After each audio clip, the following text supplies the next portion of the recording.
Hi! In front of me is Nathan Phone 1, and today I would like to show you how you can change and customize theme of your keyboard on this smartphone.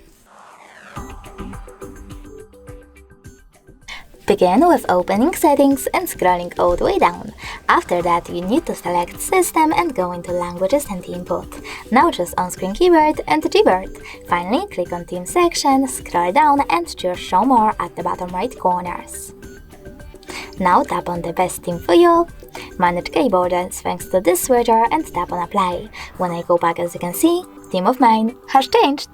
But you can always go into exactly the same settings, but this time swipe up and choose this plus icon under My Themes.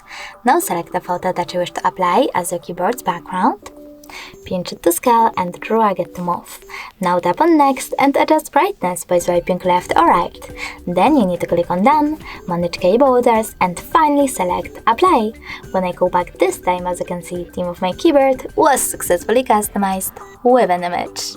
Thanks so much for watching. If you enjoyed this video, leave a like, comment, and subscribe. Bye!